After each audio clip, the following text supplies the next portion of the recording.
Welcome back to our channel Soumya recipe corner. ಇವತ್ತು ನಾವು tomato ಮತ್ತು ಪಾಲಕ್ ಸೊಪ್ಪನ್ನ ಯೂಸ್ ಮಾಡಿಕೊಂಡು ತುಂಬಾ ಆರೋಗ್ಯಕರವಾದಂತಹ ಒಂದು ಚಟ್ನಿ ರೆಸಿಪಿನ ಮಾಡೋಣ. ತುಂಬಾ ಸಿಂಪಲ್, ಅಂದರೆ ವೆರಿ ಸಿಂಪಲ್ ಈ ರೆಸಿಪಿ ಮಾಡೋದು, ಬಟ್ ಟೇಸ್ಟ್ ಅಂತೂ ತುಂಬಾ ಚೆನ್ನಾಗಿರುತ್ತೆ. ನೀವು ಕೂಡ ಇದನ್ನು ಅನ್ನಕ್ಕೆಲ್ಲ ಯೂಸ್ ಮಾಡ್ಕೊಬೋದು, ಸ್ವಲ್ಪ ಗಟ್ಟಿ ಮಾಡಿಕೊಂಡ್ರೆ ಚಪಾತಿಗೂ ಕೂಡ ನೀವು ಯೂಸ್ ಮಾಡ್ಬೋದು. ಇವಾಗ ಟೊಮೆಟೊ ಪಾಲಕ್ ಚಟ್ನಿನ ಹೇಗೆ ಮಾಡೋದು ಅಂತ ನೋಡೋಣ ಬನ್ನಿ. ಮೊದಲಿಗೆ ನಾನು ಈ ಚಟ್ನಿ ಮಾಡಲಿಕ್ಕೆ ಅರ್ಧ ಕಟ್ಟಾಗೋಷ್ಟು ಪಾಲಕ್ ಸೊಪ್ಪನ್ನ ತೊಗೊಂಡಿದ್ದೀನಿ. ಈ ರೀತಿ ವಾಶ್ ಮಾಡಿ ಕಟ್ ಮಾಡಿ ತೊಗೊಂಡಿರೋಂತಹದ್ದು. ಇವಾಗ ನಾನು ರುಬ್ಕೊಬೇಕಾಗತ್ತೆ. ಅದಕ್ಕೋಸ್ಕರ ನಾನು ಒಂದು ಮಿಕ್ಸರ್ ಜಾರ್ನ ಇಟ್ಕೊಂಡು 3 ಟೊಮೆಟೊ ಹಣ್ಣನ್ನು ನಾನು ಸೇರಿಸ್ಕೊತಾ ಇದ್ದೀನಿ. ಜೊತೆಗೆ 2 ಈರುಳ್ಳಿನ ಕಟ್ ಮಾಡಿ ಹಾಕ್ಕೊತಾ ಇದ್ದೀನಿ. ಜೊತೆಗೆ ನಾನು ಅರ್ಧ ನಿಂಬೆಹಣ್ಣಿನ ಗಾತ್ರದಷ್ಟು ಹುಣಸೆಹಣ್ಣನ್ನು ತೊಗೊಂಡಿದ್ದೀನಿ.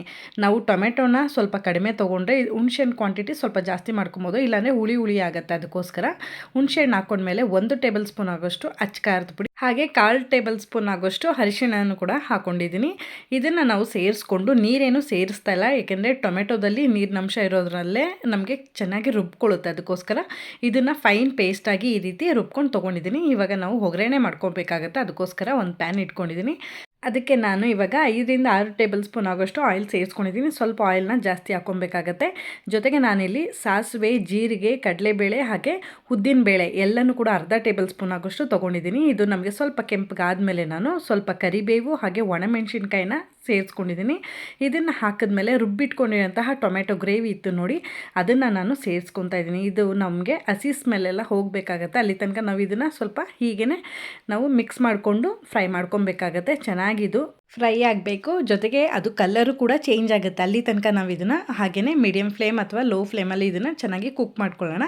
ಇವಾಗ ನೀವು ನೋಡ್ತಾ ಇರ್ಬೋದು, ತುಂಬ ಚೆನ್ನಾಗಿ ಅದು ಕುದಿಯೋದಕ್ಕೂ ಸ್ಟಾರ್ಟ್ ಆಗಿದೆ. ಹಾಗೆ ಎಲ್ಲವೂ ಕೂಡ ಎಣ್ಣೆ ಬಿಟ್ಕೊಂಡು ಬರೋಕ್ಕೆ ಸ್ಟಾರ್ಟ್ ಆಗಿದೆ. ಈ ಟೈಮಲ್ಲಿ ನಾನು ಸ್ವಲ್ಪ ರುಚಿಗೆ ತಕ್ಕಷ್ಟು ಉಪ್ಪನ್ನು ಕೂಡ ನಾನು ಸೇರಿಸ್ಕೊಂಡು, ಜೊತೆಗೆ ಕಟ್ ಮಾಡಿ ಇಟ್ಕೊಂಡಿರೋಂತಹ ಪಾಲಕ್ ಸೊಪ್ಪಿತ್ತು ನೋಡಿ, ಅದನ್ನು ನಾನು ಸೇರಿಸ್ತಾ ಇದ್ದೀನಿ. ಅದನ್ನು ನಾವು ಸೇರಿಸ್ಕೊಂಡು ಟೊಮೆಟೊ ಮಿಶ್ರಣದಲ್ಲಿ ಅದನ್ನು ಚೆನ್ನಾಗಿ ಮಿಕ್ಸ್ ಮಾಡಿಕೊಂಡು ಬೇಯಿಸ್ಕೊಬೇಕಾಗತ್ತೆ. ಪಾಲಕ್ ಸೊಪ್ಪು ನಮಗೆ ಬೇಯಲಿಕ್ಕೆ ತುಂಬಾ ಟೈಮ್ ಏನು ತೊಗೊಳ್ಳಲ್ಲ, ತುಂಬಾ ಬೇಗ ಬೇಯುತ್ತೆ ಈ ಸೊಪ್ಪು. ಜೊತೆಗೆ ನಮಗೆ ಈ ಸೊಪ್ಪನ್ನ ನಾವು ತಿನ್ನೋದ್ರಿಂದ ತುಂಬಾ ಹೆಲ್ತ್ ಬೆನಿಫಿಟ್ ಅಂತಲೇ ಹೇಳ್ತೀನಿ.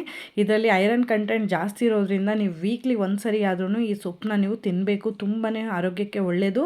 ಇವಾಗ ನೀವು ನೋಡ್ತಾ ಇರ್ಬೋದು, ಆಲ್ಮೋಸ್ಟ್ ರೆಡಿಯಾಗಿದೆ ಗ್ರೇವಿ. ನೀವೇನಾದ್ರೂ ಇದನ್ನು ಅನ್ನಕ್ಕೆ ರೆಡಿ ಮಾಡ್ತೀರಾ ಅಂದರೆ ಈ ಥಿಕ್ನೆಸ್ಸಲ್ಲಿ ನೀವು ರೆಡಿ ಮಾಡಿಕೊಂಡ್ರೆ ಅನ್ನಕ್ಕೆ ಕಂಫರ್ಟಬಲ್ ಆಗಿ ತಿನ್ಬೋದು. ನಿಮಗೇನಾದ್ರು ಚಪಾತಿಗೆಲ್ಲ ಬೇಕು ಅಂತ ಅಂದರೆ ಇದನ್ನು ಇನ್ನೂ ಸ್ವಲ್ಪ ನೀವು ಬೇಯಿಸ್ಕೊಂಡ್ರೆ ಗಟ್ಟಿ ಬರುತ್ತೆ. ಆವಾಗ ನಿಮಗೆ ಚಪಾತಿಗೆಲ್ಲ ಸೆಟ್ ಆಗುತ್ತೆ. ಇವತ್ತು ನಾನು ರೈಸ್ಗೆ ಇದನ್ನು ಮಾಡ್ಕೊಂಡಿರೋದ್ರಿಂದ ಸ್ವಲ್ಪ ತೆಳ್ಳಗೆ ಮಾಡ್ಕೊಂಡಿದ್ದೀನಿ. ಇವಾಗ ನೀವು ನೋಡ್ತಾ ಇದ್ದೀರಾ, ಟೊಮೆಟೊ ಪಾಲಕ್ ಚಟ್ನಿ ರೆಡಿಯಾಗಿದೆ. ಇದನ್ನು ನೀವು ತುಂಬಾ ಈಸಿಯಾಗೂ ಮಾಡ್ಕೊಬೋದು. ಟೇಸ್ಟ್ ಅಂತೂ ಸಖತ್ತಾಗಿರುತ್ತೆ. ನೀವು ಕೂಡ ಡೆಫಿನೆಟ್ಲಿ ಮನೇಲಿ ಒಂದ್ಸರಿ ಟ್ರೈ ಮಾಡಿದ್ಮೇಲೆ ರೆಸಿಪಿ ಹೇಗೆ ಬಂತು ಅಂತ ನನಗೆ ತಪ್ಪದೆ ಕಾಮೆಂಟ್ ಮಾಡಿ ತಿಳಿಸಿ, ಓಕೆನಾ? ಇದೇ ರೀತಿಯಾದಂತಹ ಸಿಂಪಲ್ ಆ್ಯಂಡ್ ಹೆಲ್ತಿ ರೆಸಿಪಿಗೋಸ್ಕರ ನನ್ನ ಚಾನಲ್ನ ನೀವು ಫಾಲೋ ಮಾಡೋದು ಮರಿಬೇಡಿ. ಹಾಗೆ ವಿಡಿಯೋ ಯೂಸ್ಫುಲ್ ಅನ್ಸಿದ್ರೆ ನಿಮ್ಮ ಫ್ರೆಂಡ್ಸ್ ಆ್ಯಂಡ್ ಫ್ಯಾಮಿಲಿಯೂ ಕೂಡ ವಿಡಿಯೋನ ಶೇರ್ ಮಾಡಿ ಅಂತ ಕೇಳ್ತಾ, ಯಾರೆಲ್ಲ ನನ್ನ ಚಾನಲ್ನ ಸಬ್ಸ್ಕ್ರೈಬ್ ಮಾಡ್ಕೊಂಡು ನೋಡ್ತಾ ಇದ್ದೀರಾ, ಥ್ಯಾಂಕ್ ಯು ಸೋ ಮಚ್. ಹಾಗೆ ಸಬ್ಸ್ಕ್ರೈಬ್ ಮಾಡ್ಕೊಳ್ದೆ ನೋಡ್ತಾರೆ, ಖಂಡಿತವಾಗ್ಲೂ ಈ ಕೂಡಲೇ ಸಬ್ಸ್ಕ್ರೈಬ್ ಮಾಡ್ಕೊಂಡು ನೋಡಿ. ಹಾಗೆ ಮುಂದಿನ ರೆಸಿಪಿಯೊಂದಿಗೆ ಸಿಗ್ತೀನಿ. ಅಲ್ಲಿವರೆಗೂ ನನ್ನ ಪ್ರೀವಿಯಸ್ ವಿಡಿಯೋನ ಚೆಕ್ಔಟ್ ಮಾಡ್ತಾ ಇರಿ. Thank you so much for watching this video. Stay tune.